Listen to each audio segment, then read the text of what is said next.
Agora, o nosso próximo tema será ministrado pelo Dr. Humberto. Dr. Humberto é advogado e contador. Ele é sócio da Ferreira e Ferreira Advocacia e pós-graduado em Direito Tributário pelo IBET e Direito Processual Civil pelo Mackenzie. Dr. Humberto, bom dia. Bom dia a todos. Bom dia, Camila. Aproveitar para te agradecer por toda a organização. Imagina. Muito bem feitinho. A gente, quando vê nos bastidores aqui, vê o trabalho que dá. Parabéns, ficou tudo muito bem feitinho. Muito obrigada. Também pela exposição, um tema que está na crista da onda hoje em dia. Um abraço aos parceiros da Consulcamp, é um prazer estar participando juntos desse evento. A palavra é toda sua, Humberto, pode começar.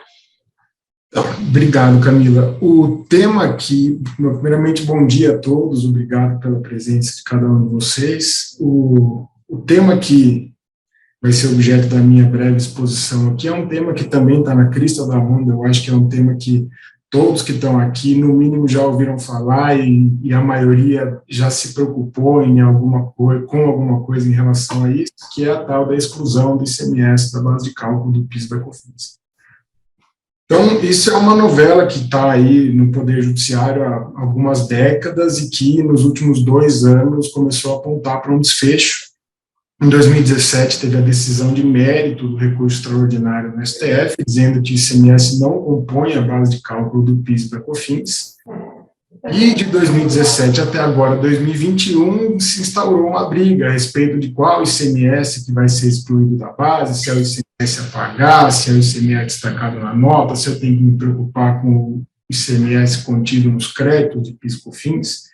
E agora, nesse ano de 2021, especificamente em maio, o STF julgou os embargos de declaração da Procuradoria e determinou 2 pontos principais. O primeiro deles, modulou os efeitos, dizendo que a decisão lá de 2017 só vale para frente, ou seja, não vai ter efeito retroativo, e definiu também que o ICMS a ser excluído da base de PIS e COFINS é o ICMS destacado no documento fiscal.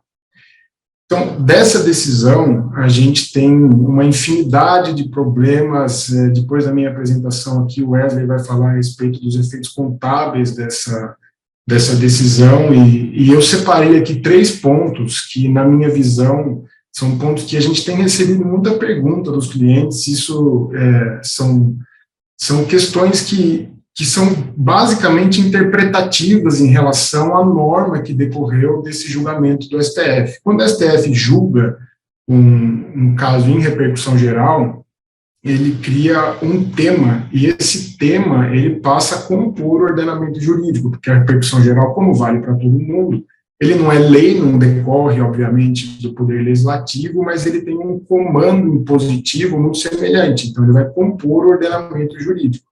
Então, para a gente entender as decorrências do que foi julgado pelo STF, é imprescindível que a gente faça a correta interpretação desse verbete, que a gente chama de norma, que decorreu do julgamento que excluiu o ICMS da base de PIS e COFINS.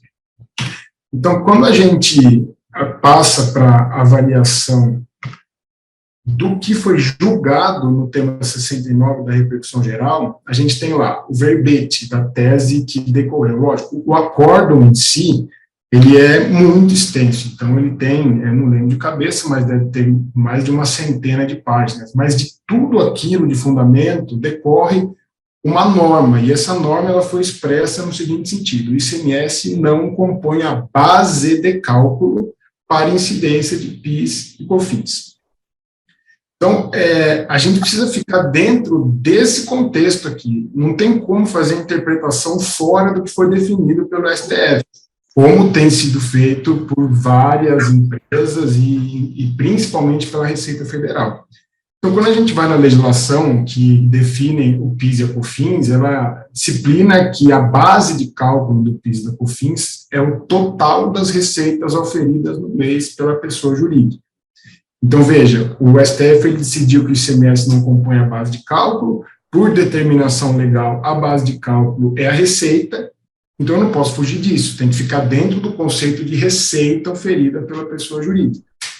No conceito econômico, riqueza, que receita representa riqueza nova, ou seja, que vem para o patrimônio da pessoa jurídica como um acréscimo, e do ponto de vista contábil, a receita representa um aumento de ativo ou uma diminuição de passivo. Mas a gente tem também um conceito legal de receita bruta, que está lá no artigo 12 do Decreto-Lei 1598. Então, como está ali na apresentação, a receita bruta ela compreende o produto da venda de bens, das operações em conta própria, o preço da prestação de serviço em geral, etc. Isso, por mais que pareça elementar, isso é muito importante quando a gente vai fazer a interpretação da norma que decorreu do julgamento do Supremo Tribunal Federal. Por quê? O STF decidiu que o ICMS não compõe a receita das empresas. Ele falou que o ICMS é receita dos estados, consequentemente, ele não é receita das empresas. Se ele não é receita, ele não pode ser alcançado pela tributação de PIS e COFINS. E a receita, ela é um termo técnico que tem conceito econômico, contábil e conceito legal, e não tem absolutamente nenhuma confusão com o conceito de preço. O preço é um elemento financeiro, é um método de quantificação de determinadas operações para fim de representação pecúnia daquilo que está sendo objeto de eventual negócio jurídico. Então, o preço, por mais que ele tenha pontos de conexão com a receita, e às vezes ele seja formador da receita bruta, conceitualmente, juridicamente, são dois elementos absolutamente distintos. E daí é que começa a problemática que eu queria conversar com vocês nessa manhã. Então, eu coloquei algumas premissas na apresentação aqui. A primeira delas, receita não é preço, e vice-versa. São institutos distintos, embora o preço cobrado possa ser elemento compositor da receita, como eu falei já. E o STF não decidiu que o ICMS tem que ficar fora do preço. Aliás, em poucas passagens, se a gente lê a íntegra do acórdão decorrente do julgamento em repercussão geral, em momento algum, por mais que você faça referência a valor a essas questões, em nenhum momento se está falando que deve ter alguma modificação no preço praticado pelas pessoas jurídicas em decorrência da exclusão do ICMS da base de PIS/COFINS. Aí, imagino que a maioria de vocês está falando, não, Humberto, mas isso é muito óbvio. Parece que é óbvio, mas não é.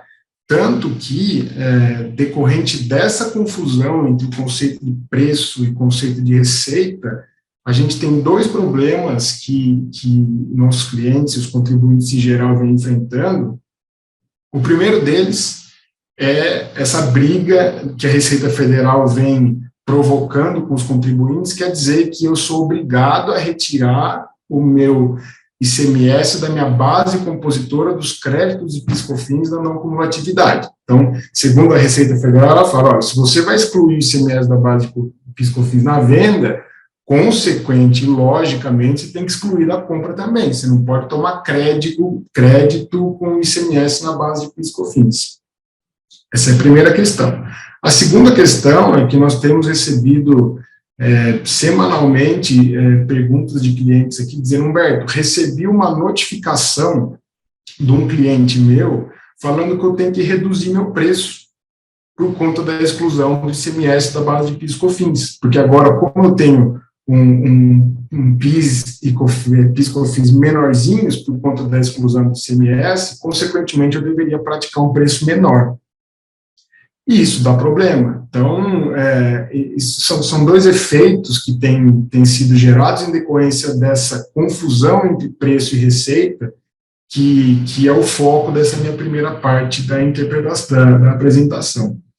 Eu confesso que quando eu ouvi a primeira tese que teria que excluir o ICMS da base de cálculo dos créditos de PIS/COFINS, eu concordei. Me pareceu muito lógico. Eu falei, tá certo. Então, se eu vendo a puro receita bruta e não tributo a receita bruta com o ICMS, quando eu compro a mercadoria, consequentemente, eu também não vou apurar crédito de PIS/COFINS com o ICMS.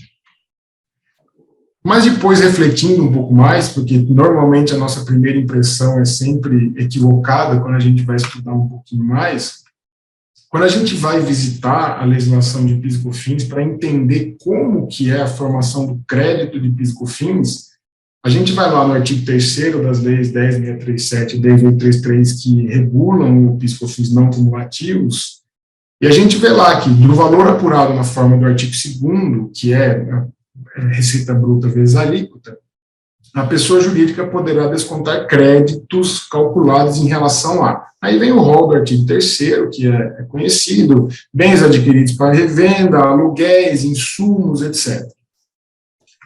E o parágrafo 1º do artigo 3º, ele determina como que eu vou fazer para calcular esse crédito. Ou seja, tudo bem, eu tenho direito a crédito sobre os insumos que eu adquiro para a minha produção industrial ou para a minha prestação de serviço. Tá, mas como é que faz o crédito de PIS e COFINS? E o parágrafo 1º é bem claro em relação a isso. Então, ele fala lá, observado o disposto no parágrafo 15 desse artigo, o crédito será determinado mediante a aplicação da alíquota prevista no caput do artigo 2º, que é a alíquota nominal do regime não cumulativo, sobre o valor. Eu coloquei até na exposição, eu resolvi destacar em amarelo, porque é aí que está o X da questão. O crédito de PIS e COFINS, ele não é apurado como ele é apurado e no caso de outros tributos não cumulativos, como, por exemplo, o ICMS. Ele tem uma não cumulatividade própria e típica, que é vinculada ao encargo financeiro decorrente da aquisição. Então, voltando lá, porque isso aqui é muito importante, o crédito será determinado mediante a aplicação da alíquota sobre o valor dos bens para revenda, dos insumos, da energia, dos aluguéis, do leasing, etc. Então, não dá para falar, já olhando aqui para o parágrafo 1º do artigo 3º, não dá para ter essa conclusão imediata de falar, olha, eu preciso excluir o ICMS nas minhas aquisições. Quando a gente compara o ICMS com o PIS e a COFINS, eu trouxe aqui comparativo, como é que funciona a apropriação de crédito de ICMS. Então, a gente vai lá no artigo 19 da Lei Complementar 87, apelidada de Lei Candir, que é o regulamento nacional do ICMS no território brasileiro. Ela fala lá que o imposto é não cumulativo, compensando-se o que for devido em cada operação. Então, eu compenso o que é devido de imposto em cada operação, como montante cobrado nas operações anteriores, que são as duas partes ali do artigo que eu destaquei sublinhado. Então, a gente vê que é completamente diferente da sistemática do PIS e da COFINS. No ICMS, a lei complementar que regra o imposto em território nacional, ela está obrigando a apropriação de crédito de ICMS mediante o critério de apropriação, que é aquele critério de que vem destacado no meu documento fiscal, no meu crédito, eu pego esse imposto destacado, registro para fins de direito creditório da não cumulatividade. Então, é expresso. Quando a gente compara com os artigos das leis 10.833 e 10.637, ele fala lá, aplicação de alíquota sobre valor. Não tem nada a ver com uma coisa com a outra. Então, quando a gente volta para a premissa que a Receita Federal adotou, de falar o seguinte, olha, você teria que tomar crédito de PIS e COFINS igual ao PIS e COFINS que incidiu na cadeia anterior, ou seja, na tua aquisição. Errado, não é nada disso. E como é que a gente prova que a Receita Federal está errada? Se eu adquiro insumo de uma empresa que está no lucro presumido, e eu sou do lucro real, ou seja, meu PIS e COFINS é 9,25% de alíquota nominal somadas as duas contribuições. A empresa que está no lucro presumido, consequentemente está no regime cumulativo, ela tem alíquota de 3,65%. Ela vai me vender, quanto que vai vir de PIS e COFINS na nota fiscal dela? 3,65%. Quanto que a lei vai me dar de direito de crédito sobre aquela nota fiscal? 9,25%. Então, veja que não faz sentido nenhum o raciocínio que a Receita Federal está tentando fazer valer. Se a gente tivesse no ICMS, como está ali no artigo 19 da Lei Complementar 87, aí eu concordo, em gênero, número e grau com o que a Receita Federal está defendendo. Por quê? Porque eu ia ter que pegar aquele PIS/COFINS de 3,65 que veio na minha compra de uma empresa do lucro presumido, e eu teria que apropriar 3,65. Na minha venda, 9,25, porque eu estou no regime não acumulativo, eu teria que apropriar crédito de 3,65%. Exemplo mais gritante ainda, pessoa do lucro real que compra insumo de empresa do Simples Nacional. No Simples Nacional, às vezes, minha alíquota de PIS/COFINS lá dentro da divisão da minha DAS vai colocar lá, tem 1% de PIS e COFINS na minha operação. A empresa do não cumulativo que compra aquela mercadoria tem 9,25% de direito de crédito. Por quê?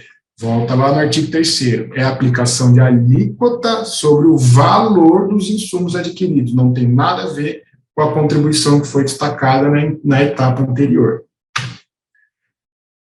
Então, isso já é absolutamente suficiente para desmontar completamente a teoria que a Receita Federal está tentando fazer valer. Para que a Receita Federal consiga obrigar os contribuintes a terem que liquidar o ICMS da base de crédito de PIS/COFINS na não cumulatividade, tem que ter alteração legislativa. Enquanto viger os artigos 3º das duas leis, de PIS e da COFINS, determinando a apuração de crédito sob a ótica financeira, do encargo financeiro das operações, é impossível juridicamente que a tese da Receita Federal tenha sustentabilidade.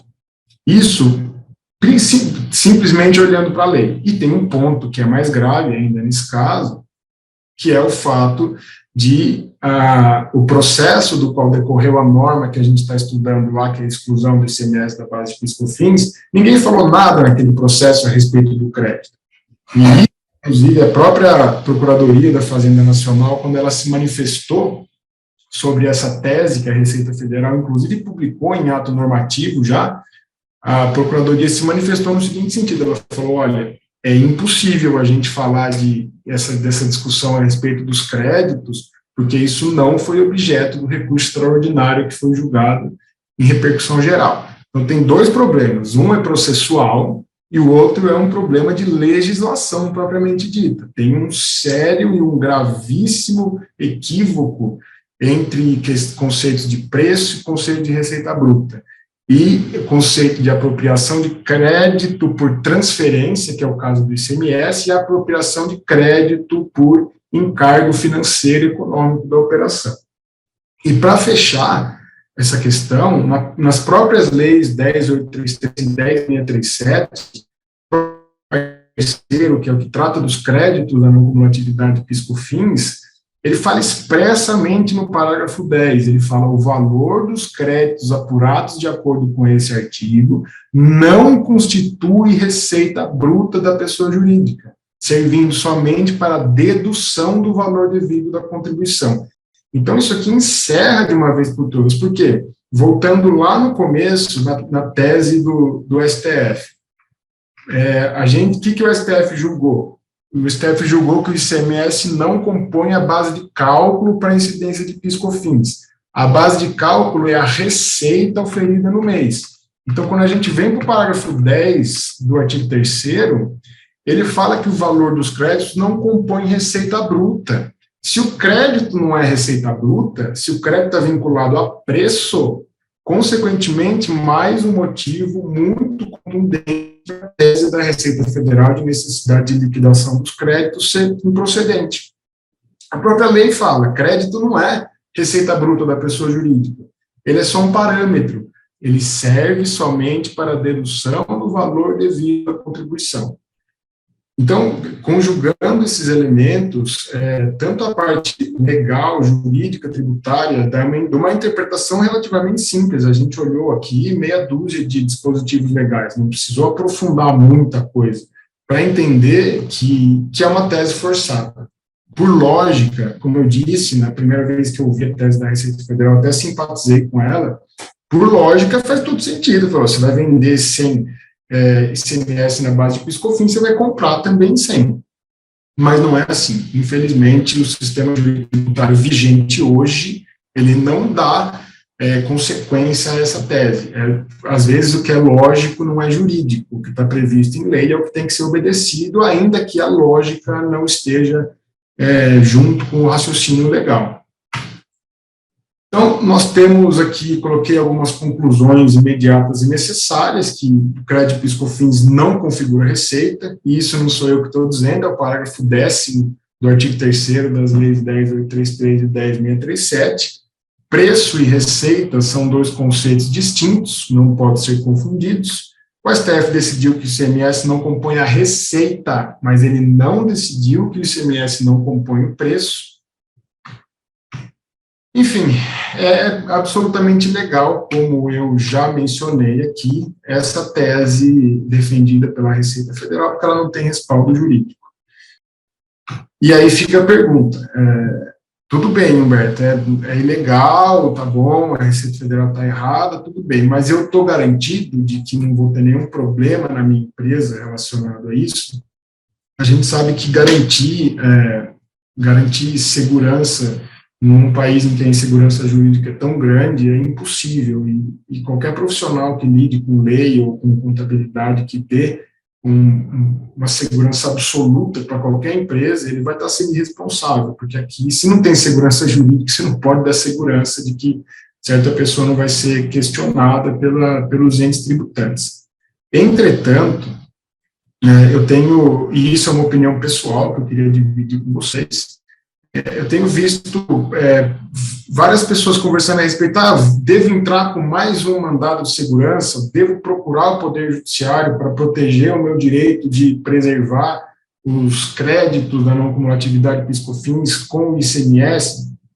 Na minha visão, eu acho que a legislação é tão expressa, ela é tão, não é uma legislação de interpretação muito difícil, de auto-questionamento, não é, está escrito expressamente na lei. E por mais que seja lógico, não é jurídico. Então, na minha visão, eu acho, primeiro, desnecessário levantar esse questionamento, porque a gente sabe que em matéria tributária, quando a gente coloca nossas teses no Poder Judiciário, a gente sempre tem um fator risco, não relacionado à improcedência da tese, mas relacionado, às vezes, à incompreensão da tese por conta do Poder Judiciário. Então, a gente sofre muito com isso. Então, levar essa questão, tomar a iniciativa de levar essa questão para o Poder Judiciário pode não ser uma medida favorável e pode gerar um risco. O que se tem que fazer é acertar no cálculo dos créditos ICMS na base de PIS/COFINS, manter a tributação, porque se a Receita Federal vier fiscalizar a empresa com relação a isso, ela provavelmente vai olhar outras coisas também, vinculadas à apuração de PIS/COFINS, então manter a apuração rígida, mas não se adiantar com essa questão, porque eu acho que não é o caso, a legislação é muito, muito, muito gritante contra o posicionamento da Receita Federal. Então, uma opinião pessoal minha que eu queria dividir com vocês, e se quiserem conversar a respeito também, eu sempre vou estar à disposição, a gente pode agendar uma conversa, depois eu vou deixar meu telefone aqui, tem e-mail também, eu estou sempre à disposição. A segunda questão que eu acho que está vinculada a essa confusão entre preço e receita bruta é a questão de as empresas estarem discutindo entre si, e isso já não é vinculado com a Receita Federal, mas é uma coisa que vai mais para a parte civil, a parte contratual entre as empresas. Então, a gente tem notícia de algumas empresas que estão recebendo notificações de clientes dizendo o seguinte, olha, tendo em vista a exclusão do ICMS da base de PIS/COFINS, consequentemente, você teve um benefício econômico, você reduziu os seus encargos de tributação, consequentemente, você precisa ajustar o teu preço de venda ao mandar a mercadoria para mim. E aí, o cliente liga aqui no escritório, Humberto, o que eu faço? Devo reduzir o preço? Não devo. Cara, agora eu estou na rua, mas à tarde eu vou estar em casa ali, tranquilo ali. Não devo reduzir meu preço, o que devo fazer? E, por outro lado, também, tem cliente que pergunta, fala, viu, posso o que eu faço com o meu preço? Tem que reduzir? Eu devo já aplicar isso e reduzir o preço? E aí a gente volta no que a gente estava falando lá no começo, na confusão entre preço e receita bruta. O STF não falou nada de preço, então essa é a premissa número 1. Baseado no que foi julgado na tese de exclusão do CMS de PIS/COFINS, dá para a gente colocar a culpa dessa discussão na decisão do STF? Não. Por quê? Porque simplesmente o STF não julgou isso. Ah, mas é porque isso aqui é uma questão... Não, do ponto de vista, o STF julgou uma tese tributária, exclusão do CMS de base de cálculo de PIS e COFINS. Primeiro, tributo, o direito tributário em si, ele é uma ciência, ele é uma parte do ordenamento jurídico que é marcada pela sobreposição. Então, o direito tributário não cria conceito. Quem cria conceito são os outros ramos do direito. Então, por exemplo, quando a gente vai falar de preço, o preço é um elemento compositor do direito civil. Ele está lá na teoria dos contratos, na parte especial, contrato, compra e venda. Enfim, não é o direito tributário que vai falar o que é preço. Então, se as empresas quiserem discutir entre si se devem ou não reduzir preço, o que tem que adequar, tem que obedecer o meu cliente que está me obrigando a fazer isso, eu devolvo a pergunta para os clientes, porque isso não é nosso, isso não é de consultoria, isso não é de matéria tributária, isso também não decorre da decisão do STF. O que tem que olhar nesse contexto? Tem que olhar a relação comercial com a empresa. Então, se meu cliente, eu tenho um cliente, eu sou uma empresa que tenho 3 clientes, vendo especificamente para multinacionais, e ela está me apertando por conta dessa questão e eu não sei o que eu faço. O que eu costumo orientar tem que recalcular o preço. Olha, vê se cabe o ajuste no preço, porque às vezes cabe. Às vezes é melhor não se indispor com um cliente especial que a empresa tem e adequar um preço que não vai ser um valor exorbitante, porque o efeito material em cada operação decorrente da exclusão do ICMS de PIS/COFINS não é tão significativo. Óbvio, cada centavo hoje em dia conta para a pessoa jurídica, não é isso que eu estou dizendo, mas é que não é uma coisa que vai matar.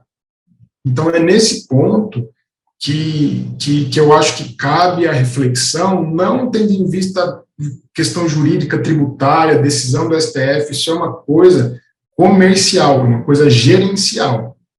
E a prova disso está no próprio Código Civil. Então, quando a gente vai no artigo 482 do Código Civil lá, ele disciplina que a compra e venda, quando pura, ela é obrigatória e perfeita, desde que as partes acordarem no preço e no objeto. Então, o que esse artigo nos fala já? Ele diz o seguinte, olha, preço, ele é elemento consensual. Então, quando o meu cliente me manda uma notificação falando, olha, abaixe seu preço porque você está excluindo ICMS da base de cálculo do PIS e da COFINS. O que eu tenho que responder para ele? Vamos conversar a respeito.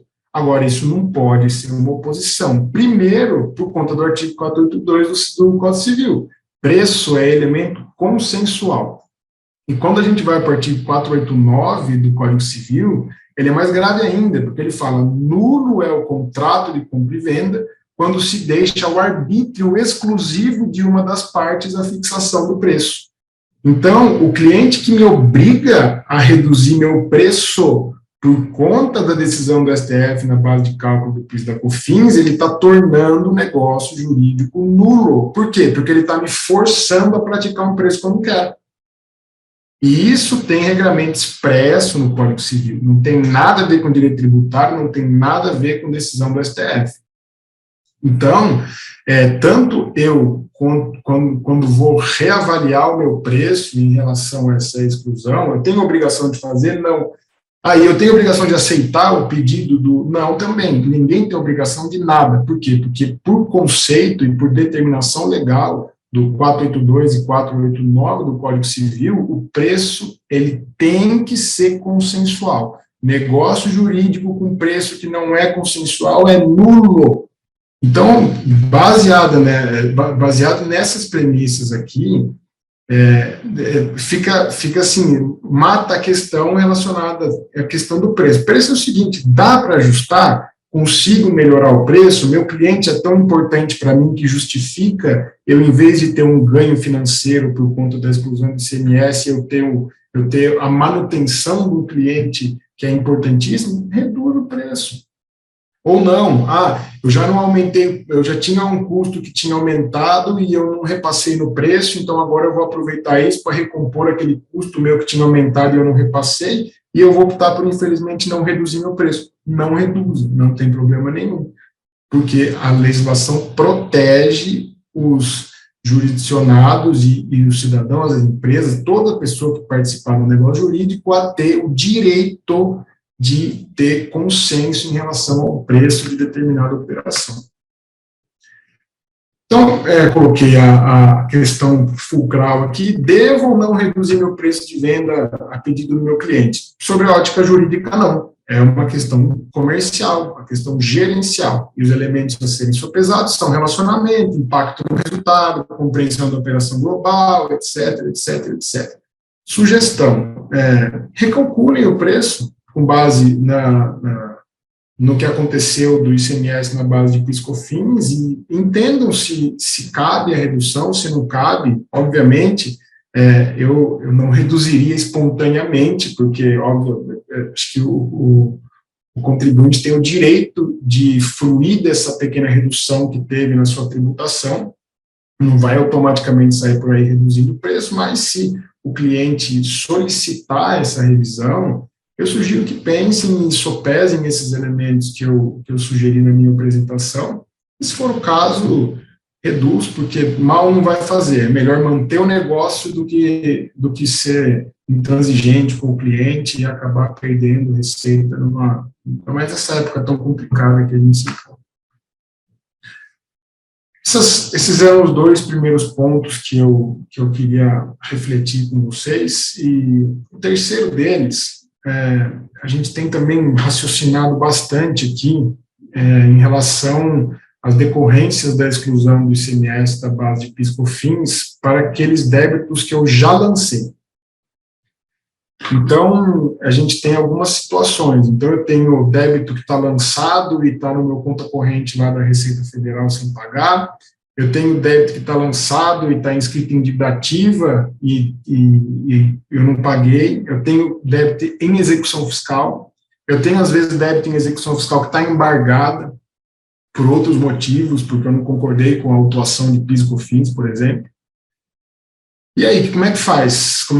Quais são os instrumentos cabíveis para eu equacionar, para eu liquidar os meus valores de PIS e COFINS já constituídos, mas que ainda não tiveram a exclusão do ICMS? Óbvio que a gente está falando aqui, se a empresa não ajuizou a ação até março de 2017, ela só vai poder realizar essa liquidação a partir de março de 2017, respeitar a data da modulação dos efeitos, que foi feita em maio desse ano. Então, eu trouxe aqui para a gente conversar alguns mecanismos que eu acho que são os mais apropriados para a gente resolver esse problema do débito que já está lançado. Então, primeiro deles, primeira situação, débito lançado e não pago, ainda não inscrito em dívida ativa. Então, aquele débito que está lá no conta corrente da Receita Federal parado. Primeira e principal possibilidade é eu retificar as obrigações acessórias e, consequentemente, reduzir o tributo. Óbvio, não posso ter procedimento fiscal em andamento, não posso ter nada disso.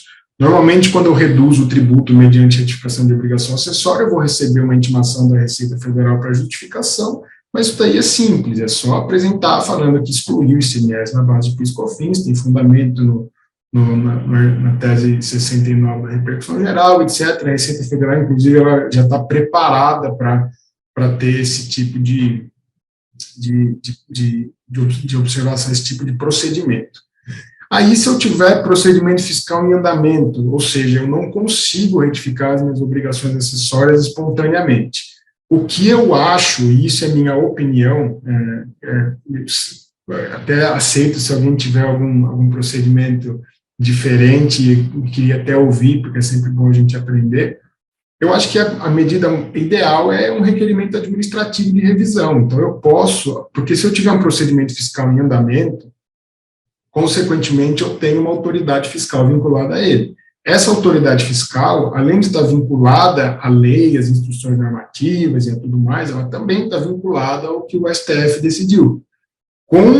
Consequentemente, como a gente falou no começo, que a decisão, em repercussão geral, ela gera uma norma jurídica que compõe o ordenamento jurídico, o fiscal vai precisar rever isso. E ele deve, inclusive, rever de ofício. E quando a gente vai nos pareceres que foram emitidos, principalmente pela Procuradoria da Fazenda Nacional, ela se manifesta dizendo que as autoridades administrativas vinculadas à Receita Federal, elas devem obedecer o comando que foi exarado pelo Supremo Tribunal Federal. Logo, se a gente faz esse requerimento provocando a liquidação dos valores no âmbito do processo administrativo, espera-se que a autoridade fiscal vá fazer isso sem muito problema.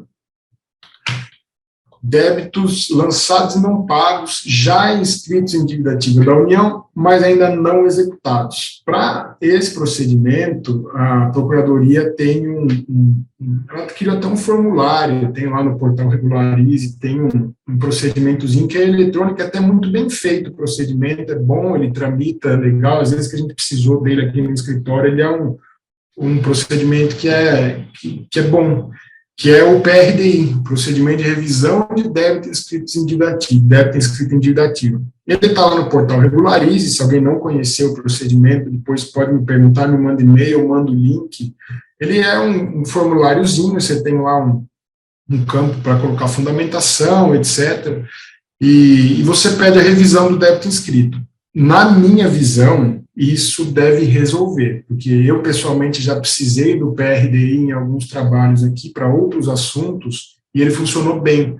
Então, como tanto a Procuradoria da Fazenda Nacional está empenhada no cumprimento da decisão do STF, e ela já até exteriorizou isso por meio de pareceres, eu acredito que não vai ter problema também para liquidar a dívida nesse caso. Débitos que estão em execução fiscal. Aí a gente já quebrou a cabeça aqui também, como que eu faço na execução, vou fazer exceção de pré-executividade, vou embargar, o que eu faço? Como que eu resolvo essa situação? Eu entendo que, em tese, a exceção de pré-executividade ela seria cabível, mas se a Procuradoria se opuser à exceção, dizendo que precisa de dilação probatória, porque uma coisa eu apresento a exceção de pré-executividade, que na verdade é uma petição simples no âmbito da execução fiscal, o juiz normalmente ele manda a Procuradoria se manifestar. Na manifestação da Procuradoria, se ela pode até falar, sim, vamos liquidar o seu débito sem problema nenhum, mas ou ela pode falar, como a gente precisa de cálculo aritmético, você precisa chegar na conta de quanto que eu vou precisar reduzir do meu débito de PIS/COFINS, é esperado que ela não vá bem com esse procedimento da exceção, que não comporta dilação probatória. Então, não faria exceção de pré-executividade. Embargos e execução. Tem o problema da garantia, se eu já sei que às vezes eu tenho uma execução fiscal de PIS/COFINS que é milionária, e aí eu não tenho como garantir, aí às vezes se eu tento garantir a execução, a Fazenda fala que tem a ordem de penhorabilidade, que o dinheiro está em primeiro, vai pedir o bacen-júdio, vai atrapalhar meu caixa, vai atormentar a vida da empresa. Então, eu acho que embargos e execução fiscal também é uma medida que está descartada para essa finalidade específica. E nós temos uma evolução, ultimamente, nos últimos 2 anos, vem sendo publicados atos. A primeira lei foi publicada, que viabiliza a transação, negócio jurídico processual, que são espécies de acordos que os contribuintes conseguem fazer com a União. Sempre vigeu aquele entendimento no sentido de que o tributo ele é indisponível, consequentemente não ter que fazer acordo, ou paga, etc. Mas, recentemente, essa orientação, que na minha visão é um tanto quanto retrógrada, ela vem sendo revista, e a gente tem hoje atos que disponibilizam para o contribuinte e para a Procuradoria mecanismos de você propor métodos de liquidação do passivo, mecanismos de você fazer ajuste no objeto que tenham como base erros que não sejam matérias de autoindagação, por exemplo. E, na minha visão, como a Procuradoria, por meio dos seus atos oficiais publicados, já se manifestou no sentido de querer resolver essa questão do ICMS na base de PIS/COFINS, eu entendo que a tentativa de acordo e de transação com a Procuradoria, eu digo transação, não digo nem a transação do termo técnico, que é essa que está aberta agora até o dia 29 de dezembro. Eu digo transação no sentido de composição mesmo, de tentar entrar em acordo com a Procuradoria para evitar litígio, para evitar processo, para evitar que uma coisa que é relativamente simples se torne um trabalho exaustivo para ambas as partes. Quando a gente vai para o negócio jurídico processual, que tem previsão na portaria 742 da Fazenda, ela pode versar sobre plano de amortização de débito fiscal. Então, na minha visão, em tese, caberia esse negócio jurídico processual numa execução fiscal em que você tem débitos de PIS e COFINS ainda com o ICMS na base. Mas como é que faz isso? Eu vou no finalzinho aqui, eu vou até passar pela outra hipótese de negócio jurídico processual embaixo, depois no final eu quero até dividir com vocês um caso recentíssimo que eu tive dessa questão que me pegou de surpresa e eu vou dividir isso com vocês para que não pegue vocês também. Então, cabe também negócio jurídico processual, nos termos da portaria 360 de 2018, para versar sobre o cumprimento de decisões judiciais ou confecção ou conferência de cálculos. Quando a gente vai no parecer da Procuradoria, que fala a respeito da tese da exclusão do ICMS, ela diz que para você resolver o PIS/COFINS que já está lançado, você precisa de mero cálculo aritmético. Ou seja, só precisa excluir o ICMS da base. Então, na minha visão, você consegue encaixar essa dicção do parecer da Procuradoria ao que está disposto na portaria 360, no sentido de que eu posso fazer negócio jurídico processual que verse sobre conferência ou confecção de cálculos. Da mesma forma que eu também posso encaixar esse negócio jurídico processual no cumprimento de decisão judicial, porque, afinal, o STF julgou, como conversamos lá no início, em repercussão geral, que o ICMS não compõe a base de PIS/COFINS. Ele criou uma norma jurídica que compõe o ordenamento jurídico. E essa decisão judicial tem efeito erga omnes, ela vai para todos e ela tem que ser obedecida tanto pela administração pública quanto pelos jurisdicionados. Logo, eu entendo que a gente tem uma tripla possibilidade aqui de encaixar o negócio jurídico processual com a Procuradoria, seja no plano de amortização do débito fiscal, seja cumprimento de decisão judicial. Quando eu falo decisão judicial, não precisa ser individual do contribuinte, mas pode ser a decisão lá do STF que vale para todo mundo, ou pela via da confecção ou conferência de cálculos. Para terminar, que eu queria dividir com vocês, falando sobre essa questão do negócio jurídico processual, eu recentemente precisei de um caso, não era de ICMS na base de cálculo do PIS da COFINS, mas lancei mão do mecanismo do negócio jurídico processual para ajustar um objeto de uma execução fiscal que já tinha sido afastado por decisão transitada em julgado do cliente nosso. E quando o cliente recebeu a citação da execução fiscal, um valor significativo, nós nos reunimos e conversamos sobre as medidas a tomarem e, consensualmente, resolvemos tentar o negócio jurídico processual. E fizemos uma petição nos autos, propusemos o negócio jurídico, explicamos, colocamos a fundamentação legal e tudo mais, e a juíza, ao receber o nosso requerimento, ela mandou intimar a Fazenda Nacional, e a partir de então a gente passou a acompanhar o processo. A Fazenda Nacional, quando foi se manifestar a respeito da nossa proposta de acordo, ela se manifestou de forma sigilosa. Como ela pediu bloqueio de contas bancárias, ela se manifestou e apertou o botãozinho lá do protocolo eletrônico, manifestando-se de forma sigilosa a respeito da proposta que nós havíamos apresentado. A juíza julgou de forma sigilosa também, ou seja, ela indeferiu a proposta, a Procuradoria recusou a proposta, falando que deveria ter sido feita administrativamente antes do peticionamento no processo, e determinou o bloqueio judicial das contas bancárias da empresa. Então, a empresa me ligou e falou, Humberto, minha Nossa Senhora, estamos aqui com uma significativa quantia bloqueada e não sei o que eu faço. Eu fui descobrir que tudo isso tinha acontecido sem a gente nem saber que a Procuradoria tinha se manifestado negativamente quanto ao negócio jurídico proposto. Então, aqui fica a minha dica final, que a gente sempre aprende na dor, né? Então, agora eu queria dividir isso com vocês para ajudar quem quer que seja. Nunca fazer isso nos autos da execução fiscal e não confiar que vai ter esse comportamento de transação mesmo, esse comportamento de composição amigável, isso não vai acontecer, pelo menos não aconteceu no caso em que eu precisei.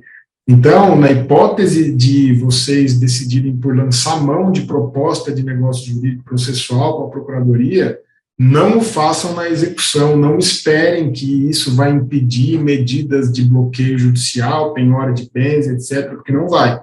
Então, a recomendação é que a Procuradoria seja provocada antes de se peticionar qualquer coisa nos autos da execução fiscal, para que ela se manifeste a respeito da concordância ou discordância em relação ao negócio proposto, para só aí, então, ir para o processo para tentar resolver isso mediante homologação judicial. Caso contrário, os efeitos podem ser muito danosos, como acabaram sendo nesse caso específico que eu cuidei. Basicamente, gente, era isso que eu queria conversar com vocês hoje. Eu espero que, por mais que o assunto seja repetitivo, eu espero que tenha sido útil e que algo tenha servido de ajuda ou lição para vocês. Eu estou sempre à disposição de todos. Meu celular vai estar disponível, e-mail, eu estou por aqui por vocês, o que precisarem, eu estou à disposição, e se tiverem dúvidas, agora eu ficarei disponível para responder. Humberto, muito obrigada. A gente sabe o quanto esse tema é polêmico, e eu acho que você conseguiu trazer outros temas vinculados ao tema da exclusão, que tem sido pouco debatido. O que a gente tem visto mesmo são dúvidas que os clientes têm na prática e que efetivamente o pessoal ainda não está discutindo. E sobre essa questão do negócio jurídico processual, acho que ela demonstra bem o tipo de relacionamento que nós temos fisco-contribuinte, né? Essa grande dificuldade de efetivamente conseguir ter um diálogo mais aberto e procurar outras alternativas que não sejam sempre na dor, né? De qualquer maneira, a gente tem algumas perguntas, eu vou ler para você. O Pacheco, ele questiona se o parecer da Procuradoria-Geral da Fazenda Nacional, que foi exerado no processo administrativo, não impede essa ação pretendida pela Receita Federal de tentar buscar também a exclusão nos créditos. Bom dia, Pacheco, obrigado pela pergunta. Sim e não, porque o que a Procuradoria falou, ela não entrou no mérito de se eu devo ou não liquidar o meu crédito.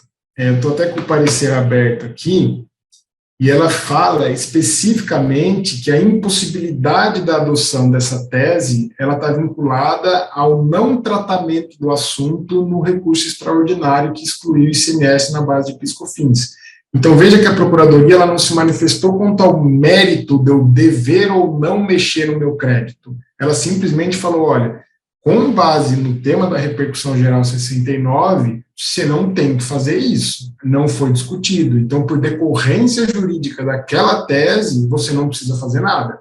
Mas ela, não sei se propositalmente ou tendenciosamente, eu acredito que não, porque ela se manifestou especificamente contra o tema do ponto de vista processual, ela somente falou, olha, no tema 69 não tem problema com o crédito, logo, não se deve falar que por conta daquela decisão a gente teria que liquidar os créditos. Então, isso responde o primeiro sim. Agora, o não é que nada impede que sejam feitas outras medidas pela Receita Federal ou pela União em geral, no sentido de fazer valer essa tese.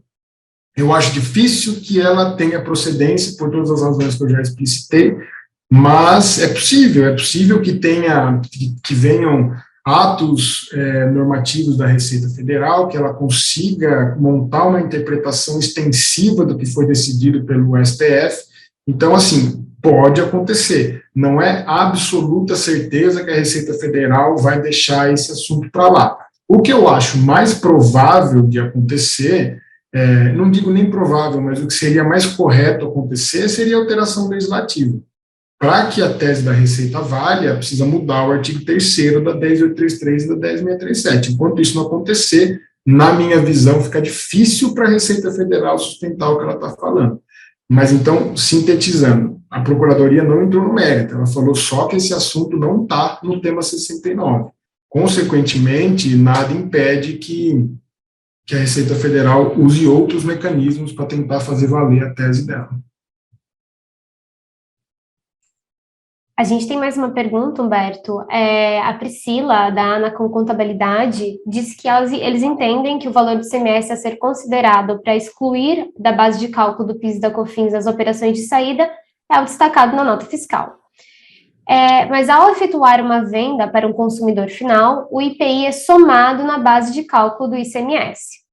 Eles têm um cliente onde o sistema do ERP de emissão de nota fiscal, para excluir o ICMS da base de cálculo do PIS e da COFINS, também está excluindo o IPI na base de cálculo do ICMS e utiliza o valor líquido do ICMS. Ou seja, em vez de ser o ICMS efetivamente destacado na nota, seria o ICMS menos esse valor do IPI. Ela pergunta se você concorda com isso e se teria alguma outra informação sobre esse assunto. Olha, eu teria que entender a operação específica dela, mas está me parecendo, posso estar enganado, que isso é mais uma questão de sistema do que uma questão jurídica. Então, a alteração na composição da base de cálculo de PIS/COFINS, ela é para excluir o ICMS puramente. Então, para saber se no caso dela ela tem um risco ou não teria um risco, como é que é o nome, Camila, dela? Desculpa. Priscila. Aí, Priscila, se puder me encaminhar um documento fiscal que está gerando isso, eu dou uma olhada e te falo, porque eu queria entender, porque a gente tem que olhar a conta, entendeu? Às vezes parece que é uma coisa que pode gerar um problema, mas na verdade não é. Então, para eu responder em tese essa questão fica difícil, então eu me comprometo a olhar para você um documento fiscal, a gente bate um papo em particular, e eu te digo se tem risco, se não tem, se está errado, se está certo, etc. Ela agradeceu aqui no chat, disse que vai te enviar por e-mail. Nós temos mais duas perguntas do Diego. Ele disse que você expôs muito bem os argumentos para a impossibilidade de exigir a exclusão do ICMS na base de cálculo dos créditos, né, de PIS/COFINS. E ele pergunta se isso também não é um argumento para não haver esse repasse dessa economia de PIS/COFINS aos clientes da empresa, tendo em vista que os créditos de PIS/COFINS se mantêm integrais. Sim, é exatamente a questão que nós discutimos aqui. O preço não tem nada a ver com a receita bruta, que é o problema que foi abordado no tema 69 lá do STF. Agora, os motivos de não repassar ou de repassar, eu torno a dizer, eles não são jurídicos, eles são comerciais. É como eu sempre equiparo ao pedido de desconto. Então, chega lá um cliente que é um cliente camarada, que está com você há não sei quantos anos, ele fala, pô, me dá um desconto, tá bom, te dou 5% de desconto. Veja, assim, que as premissas vinculadas eu sei que o exemplo é bobo, mas as premissas adotadas ali, elas não têm nada a ver com o aspecto jurídico da questão. Então, eu acho que os motivos propriamente ditos para que você faça o repasse, ou que você não faça o repasse, eles estão mais relacionados a questões comerciais, gerenciais e econômicas do que questões jurídicas propriamente ditas. A segunda pergunta dele, ele pede, por gentileza, que você também comente um pouco sobre a exclusão do ISS também na base de cálculo do PIS e da COFINS. Ele pergunta se isso seria uma analogia perfeita com o caso do ICMS ou se, de fato, haveria alguma peculiaridade que distanciaria os dois temas. Não é uma analogia perfeita, isso eu falo com certa tranquilidade, porque quando a gente vai na legislação do ICMS, ele é um tributo que ele já, por feição, ele compõe a sua própria base de cálculo. Então, o ICMS, ele é um tributo que ele já está imiscuído dentro dele próprio e por conta dessa disposição, dessa feição legal do imposto, ele tem características distintas dos outros tributos. O ISS, como o PIS e como a COFINS, eles são tributos que são compostos no preço do produto na medida em que você faz cálculo de preço. Então, quando eu vou fazer lá o meu cálculo gerencial de preço, eu costumo colocar o PIS, a COFINS, coloco o ISS, coloco o ICMS, enfim. Mas essa inclusão do tributo dentro da composição do preço, ela é feita por decisão gerencial da pessoa jurídica. O ICMS, ele tem disposição legal de ele compor a sua própria base. Consequentemente, os outros tributos que pegam a receita bruta, eles vão pegar a receita bruta com o ICMS também, porque ela é formada por essa dupla incidência. Então, na minha visão, esse é o único ponto de detalhamento. Fora isso, eu acredito que as teses sejam muito, muito semelhantes. Antes de fazer a última pergunta, eu gostaria de lembrar a todos que, caso prefiram, existe a possibilidade de abrir a câmera e o áudio para fazer a pergunta diretamente para o Dr. Humberto, tá? Não fiquem tímidos, nós estamos aguardando essas perguntas. Nós temos mais uma, Humberto, da Caroline. Ela disse que o tema é excelente e muito polêmico, e ela disse que, ela pergunta se para situações cujo PIS/COFINS foram compensados via PERT-COMP, se a forma de realizar a atualização dos valores até agora está sendo orientada em retificar um a um os SPEDs e PERT-COMPs, ou se existe algum outro meio. Ela disse que já ouviu falar de várias opções, de posições, porém, ela ainda não viu ninguém conseguir validar qual é a melhor forma para realizar isso. Pelo que eu entendi a pergunta, Caroline, aí se eu tiver entendido errado, por favor, me interrompa. Eu acho que ela quer dizer, eu imagino que ela tenha começado a fazer as compensações considerando o ICMS efetivamente pago, e agora ela tem, com a nova decisão do STF, ela iria iniciar o aproveitamento pelo ICMS escrito na nota. Bom isso, dia. Caroline? Bom dia. Bom dia, estão me ouvindo? É isso mesmo.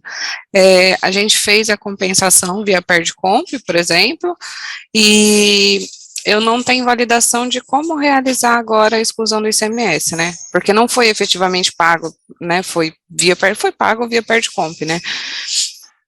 E eu não tenho orientação de como proceder, se é realmente retificando um a um dos SPEDs e depois um a um dos PERT-COMPs, ou se tem alguma outra forma. Eu ouvi falar também, acho que eu não mencionei na pergunta, que havia uma forma de um processo administrativo pedindo o valor integral do que a gente levantasse, do que seria o valor de estorno, né? Então, não sei, talvez tivessem alguma posição, um entendimento, o que o doutor acha? Uhum. Caroline, se eu entendi, o PIS e a COFINS que vocês deviam no passado foi compensado com outros créditos, é isso? Isso mesmo. Então, ou seja, em vez de vocês pagarem PIS e COFINS no passado, vocês compensaram o PIS e COFINS, vocês extinguiram o crédito tributário mediante compensação. Isso mesmo. Tá. Nesses casos, tem alguns caminhos porque o que a gente precisa agora, você vai precisar reduzir o seu valor de PIS e COFINS que foi compensado e, consequentemente, liberar aquele crédito que foi usado para compensar essa parte compensada maior para você usar com outros tributos. Esse é o procedimento normal, digamos assim, para quando você tem uma alteração no débito que foi compensado. Então, a primeira possibilidade, que é talvez a mais trabalhosa, mas a que vai deixar a tua apuração redondinha, seria você, de fato, retificar as DCTF do passado. Quando eu retifico a minha DCTF, para diminuir o meu valor de PIS e COFINS, automaticamente a minha declaração de compensação vai me sobrar um direito creditório. Então, aquele saldo do crédito que eu compensei é maior, eu poderia fazer uma nova declaração de compensação, fazendo vinculação à decompra demonstrativa de crédito, primeira lá no passado que compensou, e aí eu compenso esse pedacinho que sobrou, digamos assim. Essa é uma possibilidade, dá um trabalho danado fazer isso, porque se a gente pensar desde março de 2017, você vai ter aí quase são quase 60 meses e PIS/COFINS vai ter 120 declarações de compensação para pegar o saldozinho de cada um dos pagamentos decorrentes da exclusão do ICMS. Dá para fazer? Dá para fazer, mas vai dar um trabalho danado. A outra possibilidade é fazer isso pela via judicial. Então, vocês poderiam entrar com um mandado de segurança, não um mandado de segurança para o mérito da questão, não, mas mais para o juiz determinar que você tem que reconheça o direito de vocês compensarem com outros tributos os valores que compensaram com o PIS/COFINS incidente sobre o ICMS. Com isso, vocês facilitam a vida, porque com essa decisão judicial, vocês habilitam o crédito, e aí vocês vão ter um crédito decorrente da ação judicial que vai te gerar uma declaração de compensação só. Então, você vai ter uma decomp demonstrativa de crédito e, consequentemente, com ela você vai reconhecer os valores. Então, na minha visão, ele é mais fácil do que fazer toda a retificação. Fazer via requerimento administrativo, eu sempre tenho um pé atrás com requerimento administrativo, primeiro por conta do tempo. A gente sabe que é difícil a gente ter uma avaliação célere dos nossos requerimentos administrativos, e o medo também desse requerimento administrativo ele surtir um resultado que a gente não queria. Aí, se ele surtir um resultado que a gente não queria, a gente começa já a ter preocupação com o tempo, porque você tem prazo para fazer esse procedimento que a gente está falando, porque senão você vai consumindo o prazo prescricional para eu reclamar aquele direito creditório que eu utilizei indevidamente. Então, assim, conjugando essas três opções, eu acho assim, a primeira é a mais, assim, vocês mesmos, dentro da própria empresa, conseguem fazer, vai dar um trabalho, mas se fizer bem feitinho, ele é mais chato do que difícil, porque é muita retificação, muita coisa, mas não tem problema nenhum. A via judicial, ela facilita um pouco a vida, porque vocês vão receber da área jurídica uma decisão judicial transitada em julgado, e de lá para frente vão só compensar um volume de crédito só. E esse último de requerimento pela via administrativa, eu não sou muito como é que eu vou dizer, não acho muito legal, não, porque demora muito e a gente nunca sabe qual vai ser o desfecho e às vezes tem risco de perder o direito creditório pelo decurso do tempo. Muito obrigada, viu? De nada, imagina. Obrigada, Carolina. Bom, essas eram a última pergunta, Humberto. Eu agradeço mais uma vez a sua participação, a sua disponibilidade, e qualquer dúvida nós estamos à disposição.